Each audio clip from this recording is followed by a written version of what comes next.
5ই আগস্টের পর এই জিনিসটা এত বেশি বৃদ্ধি পাইছে, সরকার টোটালি ব্যর্থ এই জায়গায় এই মবকে বন্ধ করতে। কথা বলছি, বাংলাদেশে গেল 2 থেকে 3 দিন যাবৎ সবচেয়ে বেশি আলোচিত যে ঘটনাটা উল্লাস করে রূপলাল দাস, প্রদীপ দাসকে আমাদের মতন মানুষরা, হায়নারা প্রকাশ্যে শেষ করে দিছি। 2টা জীবন, বাট 2টা জীবন কি 2টা জীবনই? ঘটনার আগাগোড়া আমরা অনেকেই জানি না। অনেকে এটা নিয়ে আবার ধর্মীয় পোস্ট দিচ্ছে যে হিন্দুদের মাইরা ফেললো, বিচার করলো না ইউনূস সরকার। এটা নিয়ে ভারতে আবার নানান ধরনের পোস্ট চলছে, কিন্তু ঘটনার মূল কারণ কি? কেন আসলে রংপুরের তারাগঞ্জে 2 জন হিন্দু ভাইকে জীবন দিতে হলো? আসুন দেখি মূল কারণ যেটা, আসল ঘটনাটা চলুন আমরা শুনি। রূপলাল দাস এবং আরেকজনের নাম হচ্ছেন আপনার প্রদীপ দাস, ভ্যানচোর সন্দেহে তাদেরকে গণপিটুনি দিয়ে মেরে ফেলা হয়েছে। আসলে এই ঘটনার ব্যাকগ্রাউন্ডে কি আছে? তবে টোটাল ঘটনাটায় আমি এক বাক্যে যেটা বলি, প্রথমত সন্দেহ, আর দ্বিতীয়ত এই জাতির মধ্যে এত উগ্র বিকৃত মস্তিষ্কের কিছু মানুষ আমাদের মধ্যে এই সমাজে বসবাস করছে, দেখতে আমাদের মতনই, কিন্তু কোনো পরিস্থিতি তৈরি হইলে এরা জানোয়ারের চেয়েও খারাপ হয়ে যায়। যেই চোর সন্দেহে তাদেরকে মাইরা ফেললেন, মনে করলাম তারা চোরই, এই জন্য একজন মানুষকে এত সব মানুষ মিলা এক বর্বর উল্লাস আমরা দেখলাম। যদিও এই ঘটনা বিভিন্ন মিডিয়াতে, বিশেষ করে ভারতে নানান ধরনের গসিপ ছড়ানো হচ্ছে। আসুন দেখি মূল ঘটনা কি। ঘটনার যেই জায়গা থেকে পেয়েছে, এটা হচ্ছে গত 28শে জুলাই। 28শে জুলাই ওই এলাকায় একটা শিশুকে হত্যা করে একটা ভ্যান চুরি করে নেওয়া হয়েছিল।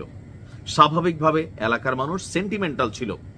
ওই ঘটনায় আপনার ঠিক সম্ভবত আমরা যদি দেখি ঘটনার প্রেক্ষাপট, আমাদের যে 2 জন মারা গেলেন গত শনিবার রাত 9টার দিকে রংপুরের তারাগঞ্জ উপজেলায় ভ্যানচোর সন্দেহে এই 2 জনকে মাইরা ফেলা হয়েছে, পিটিয়ে।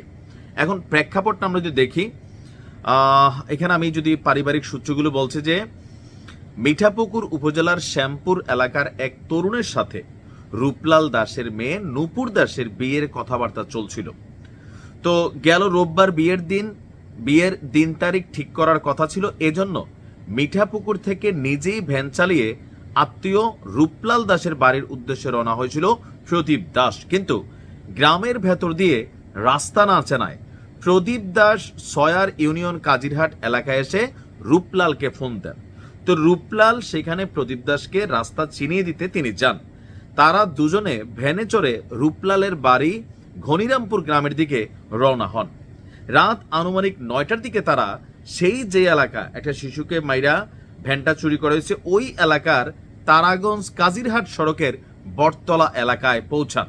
তো তাদেরকে দেখা, পোশাক আশাক দেখা অনেকে মনে করতেছিল ওই যে ভ্যানটা চুরি হয়েছে সম্ভবত এইটাই এরাই।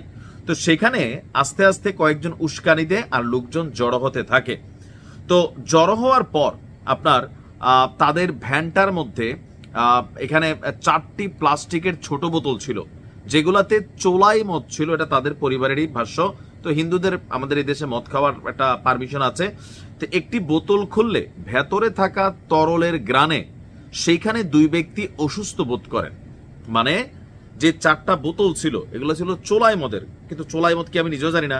বাংলা মদ আমি এরকম দেখছিলাম, এক ডোক খাইছিলাম এক জীবনে, যাই হোক। তো খুবই দুর্গন্ধ। এখন ভালো একটা মানুষ জীবনে যারা এগুলার কাছে দেওয়া যায় নাই, তারা হঠাৎ করে এটা শিশিটা করলে এটার গন্ধে অসুস্থ হবে, সম্ভবত এরকম কিছুই ঘটছে। আর এতে উপস্থিত জনতার মধ্যে সন্দেহ বাইরা যায় যে না, এটা মনে অজ্ঞান করার কোনো জিনিস, যেটা দিয়ে অজ্ঞান টজ্ঞান করে চুরি করে।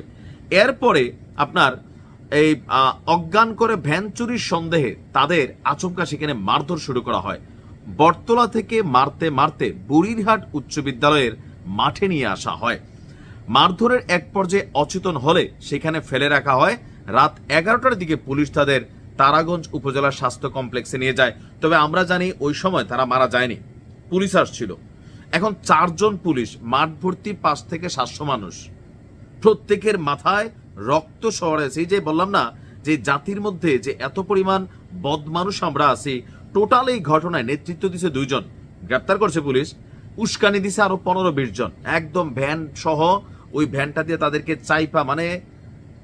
এই দৃশ্যগুলা পড়ার পরে বা দেখার পরে নিজের ভিতরে নিজের ফিল হয় যে কোন দেশে বসবাস করি ভাই। আশেপাশে যেই মানুষগুলা ঘুরে, এগুলোকে আসলে এই টাইপের হায় না যে সিচুয়েশন হলে আপনারই মাইরা ফেলবে, নাকি আসলে এদের মধ্যে মনুষ্যত্ব বোধ আছে। টোটাল জিনিসটা একটা মিসকনসেপশন থেকে ওই এলাকায় ঘইটা গেছে। আমার কথা হচ্ছে ভাই, ধরেন তারা ভ্যানসুর মনেই করছেন, হিন্দু মুসলমান বিষয়টা ওই জায়গায় না, আপনারা তারা 2-4টা চড় থাপ্পড় দিতে পারতেন। পুলিশ আছে থানায়, বা বাজার কমিটি আছে, লোকাল রাজনৈতিক নেতা আছে, তাদেরকে খবর দিতে পারতেন। এই যে এখন 500-700 মানুষের নামে রূপলাল দাসের স্ত্রী মামলা দিছে, ঠিক কাম করছে, ওই মহিলা ঠিক কামই করছে। পুরো গ্রাম পুরুষ শূন্য। কেন এখন এসব এনার্জি কই গেল আপনাদের? লাফাইয়া লাফাইয়া মানুষ মারার মতন এনার্জি ওই গ্রামে। আমি জানি না বাংলাদেশে এমন ঘটনাগুলো ঘটে যায় যে কেন আমরা এগুলোকে প্রতিহত করতে পারি না, আর কেন মাথার ভিতরে এই মানে বিষয়গুলা সওয়ার হয়ে যায় যে একদম মাইরেই ফেলতে হবে। বুঝার তৌফিক দান করুক আল্লাহ। তো এই ঘটনাটার ব্যাকগ্রাউন্ড আর অন্য কোনো ঘটনা নাই। ভালো থাকুন, আসসালামু আলাইকুম।